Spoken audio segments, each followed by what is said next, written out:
दिव्यांशु शर्मा जी, दिल्ली से। महाराज जी, आपके चरणों में कोटि कोटि प्रणाम। राधा वल्लभ श्री हरिवंश। गुरुदेव, मैं पेशे से शिक्षक हूँ और कानून की शिक्षा देता हूँ। गुरुदेव, आपकी वाणी से लाखों युवा सही दिशा की ओर प्रस्थान कर रहे हैं, परंतु कई बार देखा जाता है कि युवा छात्र किसी परीक्षा में असफल होकर अपने जीवन को निरर्थक मानकर गुरुदेव कुछ ऐसा कर लेते हैं जिससे बाद में सबको, समाज को और हाँ, उसको। अज्ञान के कारण होता है। अज्ञान के कारण होता है। आप हार और जीत, उन्नति और अवनति से बहुत परे हैं। आपका जो स्वरूप है वो इस जय पराजय, उन्नति अवनति, सुख दुख से बहुत ऊपर है। आपका जो स्वरूप है, आपने अपने को देह माना और संसार का भाव सत्य माना। अब यहाँ पराजय बहुत बुरी लगती है और जय होने पर अभिमान का हर्ष जनित सुख मिलता है। अध्यात्म के द्वारा ही सुख दुख को मिटाया जा सकता है। ये सुख भी दुख में है, दुख तो दुख में है ही, बिना अध्यात्म के। अब जैसे आप माता पिता ने बहुत पैसा लगाया, आप पढ़े, फेल हो गए, तो हम दूसरे वर्ष पढ़ेंगे, हम तीसरे वर्ष पढ़ेंगे। निराश होने की जरूरत नहीं।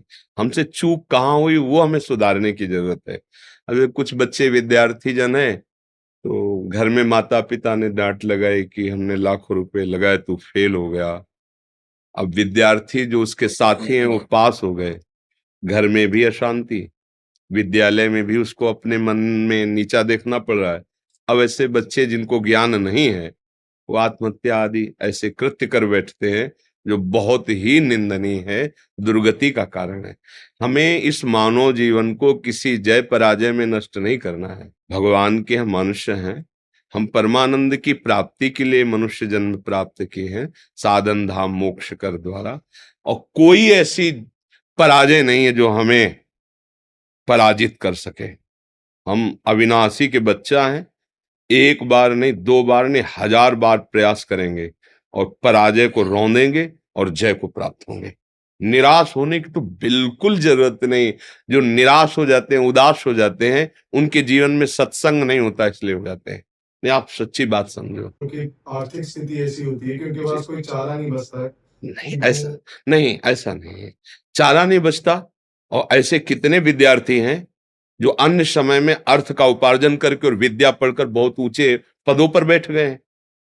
तो हमको उनसे भी तो शिक्षा लेनी चाहिए कि वो, अगर उनको अवसर मिलता है तो दूसरे के घर में सेवा करके, उनसे सहयोग लेकर और अपनी आत्महत्या करना जरूरी है, निराश होना जरूरी है। अरे हम ऐसा प्रयास कर देखो, जो बालक हैं अभी 15 16 18, इनको माता पिता का बहुत दुलार और सही निर्देश, क्योंकि सच्चे माता पिता वही हैं जो अपने बेटे को आध्यात्मिक बल से युक्त कर सके। अगर अध्यात्म बल युक्त नहीं किया तो फिर निराशा ही हाथ। अब जैसे आप लोग हैं, आप लोग बुद्धि के द्वारा समझ सकते हैं। अब बच्चे नहीं है। अगर हमें 6 घंटे अच्छे से पढ़ाई करने को मिल जाए तो बहुत उन्नति करेंगे। तो शेष जो हमारे पास बचते हैं, 6 घंटे सो लेते हैं, फिर हम कोई काम ढूंढते हैं, भले हमें फावड़ा चलाना पड़े 2 3 घंटे 4 घंटे, और उससे हम पैसा उपार्जन करते हैं, हम अपनी उन्नति के लिए। और निराश होने की जरूरत नहीं, हम कोई व्यापार कर लेते हैं, कोई साइड में ऐसा कर ले। लेकिन निराश हो जाना, शरीर नष्ट कर देना, क्या इससे आपको मिलेगा क्या? मान लो आपने शरीर नष्ट किया और अपराध बन गया, भगवान ने तुम्हें परम पद प्राप्ति के लिए मनुष्य जन्म दिया, उसको तुमने नष्ट कर दिया। पूर्व के कर्म दुख देने वाले हैं ही, ये नया कर्म और बन गया, अब मुक्ति तो हुई नहीं ना, तो फिर किसी शरीर में तुम भेज दिए जाओगे। ये जेल है शरीर, आप क्या इससे मुक्त होना है। अच्छा, इसमें तो बुद्धि है।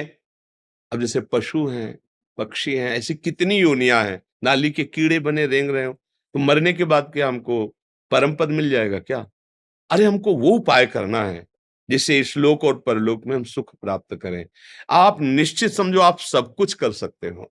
पूर्व कर्म के अनुसार मिले हुए हमारी परिस्थिति में हमको निराश नहीं होना, हताश नहीं होना, आगे बढ़ना है।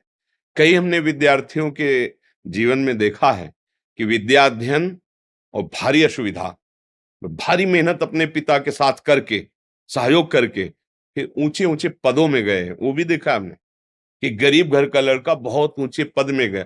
तो ऐसे हम एक दूसरे को उत्साहवर्धन करें, ऐसे हम भगवान का भरोसा दिलाएं, अध्यात्म का बल उनके अंदर जागृत करें। क्या नहीं हो सकता? हम कहते क्या नहीं हो सकता? जब भगवान मनुष्य रूप में आए हैं तो मनुष्य भगवान रूप में हो सकता है, क्योंकि रास्ता बन गया ना। जब नारायण नर हुआ तो नर नारायण बन, जब नारायण बन सकते तो और फिर क्या रह गया? गीत देह तज धरि हरि रूपा, वो भगवत स्वरूप हो गया ना गीत। तो हम ऐसे कर्म करें कि इस लोक में भी मंगल हो, परलोक में भी मंगल हो।